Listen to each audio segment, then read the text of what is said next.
ಅಕ್ಕ ಎಷ್ಟೇ ನೀರು ಬರ್ತದಾವ ಇವು?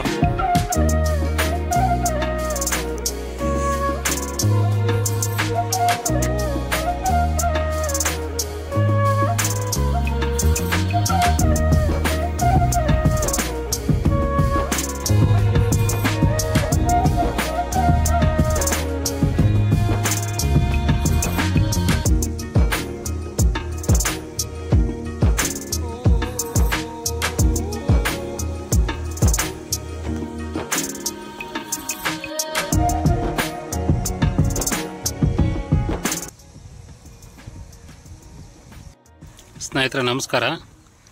ಈರುಳ್ಳಿಗೆ ರೈನ್ ಪೈಪ್ ಹಾಕಿದ್ದಾರೆ. 1.5 ತಿಂಗಳು ಈರುಳ್ಳಿ ಅಂತ ಹೇಳ್ತಿದ್ದಾರೆ. ರೈನ್ ಪೈಪ್ ಹಾಕಿದ್ದಾರೆ ಸ್ನೇಹಿತರೆ. ಇಲ್ಲಿ ನೋಡ್ಬೋದು 2 ಇಂಚಿನ ಪೈಪಿಗೆ 1.25 ಇಂಚಿಂದು ರೈನ್ ಪೈಪ್ ಹಾಕ್ಕೊಂಡಿದ್ದಾರೆ.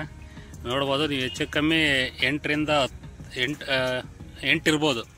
8 ಅಡಿಗೆ ಒಂದೊಂದು ರೈನ್ ಪೈಪ್ ಹಾಕ್ಕೊಂಡಿದ್ದಾರೆ. ಸೀದಾ ಆ ಕಡೆವರೆಗೂ ಕೂಡ್ತಾಯಿದೆ. ಪ್ರೆಸರ್ ಕೊಟ್ಟಿದ್ದಾರೆ, ಕಮ್ಮಿ ಮಾಡ್ಕೊಂಡಿದ್ದಾರೆ. ಈಗ ನೋಡ್ರಿ ಆ ಕಡೆ ಆಫ್ ಆಗಿದೆ. ಇಲ್ಲಿ ಬಿಟ್ಟಿದ್ದಾರೆ ಸೆಂಟ್ರ್ನಾಗೆ 4 ಲೈನಿಗೆ, ಮತ್ತೆ 4 ಲೈನಿಗೆ ಹಿಂಗೆ ಬಿಟ್ಕೊಂತ ಹೋಗ್ತಾರೆ. ಪ್ರೆಸರ್ ಕೊಟ್ಟಿರೋದ್ರಿಂದ ನೀವು ನೋಡ್ಬೋದು ಸೀದಾ ಆ ಕಡೆ ಪೈಪ್ವರೆಗೂ ನೀರು ಚಿಮ್ತಾ ಇದೆ. ಪ್ರೆಸರ್ ಕೊಟ್ಟಿರೋದ್ರಿಂದ 1.25 ಇಂಚ್ ರೈನ್ ಪೈಪಲ್ಲಿ ನೋಡ್ರಿ. ಈಗ ನನ್ನ ಹಳೆ ವೀಡಿಯೋದಲ್ಲಿ ಬರೀ ಜಸ್ಟ್ ರೈನ್ ಪೈಪ್ ಮಾಡೋದು ತೋರಿಸಿದೆ, ಕರೆಂಟ್ ಈ ಟೈಮಿಗೆ ಹೋಗಿರಲಿಲ್ಲ. ಈಗ ಇಲ್ಲಿ ರೈತರಿಲ್ಲ, ಅವರು ಲೇಡೀಸ್ ಇದ್ದಾರೆ. ಅವರು ಮಾತಾಡಲಿಕ್ಕೆ ಗೊತ್ತಲ್ವ, ಲೇಡೀಸ್ ಹಂಗೆ ವೀಡಿಯೋ ಮಾಡ್ಕೊಳ್ಳೋಣ ಅಂತ ಹೇಳಿದ್ರು. ನಿಮಗೆ ಇದನ್ನು ತೋರ್ಸೋಕ್ಕೋಸ್ಕರ ವೀಡಿಯೋ ಮಾಡ್ತಾಯಿದ್ದೀನಿ. ನೋಡಿರಿ 1.25 ಇಂಚಿಂದ ಪೈಪ್ ಇದು. ಆ ಕಡೆ 8 ಅಡಿ, ಈ ಕಡೆ 8 ಅಡಿ ನೀರು ಚಿಮ್ತಾ ಇದೆ ಪ್ರೆಸರ್ ಬಂದಿರೋದಕ್ಕೆ. ಇದೇ ಥರ ಒಷ್ಟು ಪೈಪಲ್ಲೂ ಬರ್ತದೆ. ಸ್ವಲ್ಪ ಹೆಚ್ಚು ಕಮ್ಮಿ, ಯಾವುದು ಡೌನ್ ಇರುತ್ತಲ್ಲ ಒಂದು ಸ್ವಲ್ಪ ಜಾಸ್ತಿ ಹೋಗುತ್ತೆ, ಅಪ್ಪಿದ ಕಡೆ ಸ್ವಲ್ಪ ಪ್ರೆಸರ್ ಕಮ್ಮಿ ಇರುತ್ತೆ.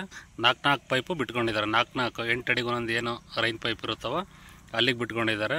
ರೈನ್ ಪೈಪಿನ ಪ್ರೆಸರು ನಿಮಗೆ ಕಾಣಿಸ್ತಾ ಇದೆ ಸ್ನೇಹಿತರೆ. ಇದು ಬ್ಲಾಕ್ ಸಾಯಿಲ್ಲು ಈರುಳ್ಳಿ ಹಾಕಿದ್ದಾರೆ ಬೇಸಿಗೆಗೆ. ಇದು ನಿಮಗೆ ಜಸ್ಟ್ ಒಂದು ತೋರಿಸ್ಲಿಕ್ಕೆ ಯಾವ ಥರ ನೀರು ಬರುತ್ತೆ ಅಂತೇಳಿ ವಿಡಿಯೋ ಮಾಡ್ತಾಯಿದ್ದೀನಿ. ಆಮೇಲೆ ಸ್ನೇಹಿತರೆ, ಎಲೆ ಥರ ಇರೋವಕ್ಕೆ, ಎಲೆ ಥರ ಏನು ಬೆಳೆ ಬರುತ್ತೋ ಅಥವಾ ದೊಡ್ಡ ಬೆಳೆಗೆ ಹಾಕ್ಕೊಂಡ್ರೆ ರೈನ್ ಪೈಪು ನಿಮಗೆ ವೇಸ್ಟ್ ಆಗ್ತದೆ. ಈ ಥರ ಓಪನ್ ಫೀಲ್ಡಲ್ಲಿ ನೀರು ಎಲ್ಲ ಕಡೆಗೂ ಚಿಮ್ಮಂಗಿದ್ದಾಗ ಇದು ಓಕೆ ಅನಿಸುತ್ತೆ. ರೈನ್ ಪೈಪ್ ಕೆಲವರು ಕೇಳ್ತಿದ್ರಿ ಬೆಳೆಗಳಿಗೆ, ಬೇರೆ ಬೇರೆ ಬೆಳೆಗಳು ಹಾಕ್ಕೋಬೋದಂತ. ಓಪನ್ ಫೀಲ್ಡಲ್ಲಿ ಈ ಥರ ರೈನ್ ಪೈಪು ಹಾಕ್ಕೋಬೋದು. ಈರುಳ್ಳಿಗೇನು ಎಫೆಕ್ಟ್ ಮಾಡಲ್ಲ. ಇದು ಹಬ್ಬ ಅಂದರೆ ನಂದು 3/4 ಅಡಿ 1 ಅಡಿ ಬೆಳೆಯುತ್ತೆ ಈರುಳ್ಳಿ. ಅಷ್ಟೊತ್ತಿಗೆ ಬೆಳೆನೂ ಕ್ಲೋಸ್ ಆಗ್ತಾ ಬರುತ್ತೆ. ಹಂಗಾಗಿ ಈರುಳ್ಳಿಗೆ ರೈನ್ ಪೈಪು ಚೆನ್ನಾಗೇ ಬಳಕೆ ಆಗುತ್ತೆ ಅಂತ ಅಂದ್ಕೊತೀನಿ ಸ್ನೇಹಿತರೆ.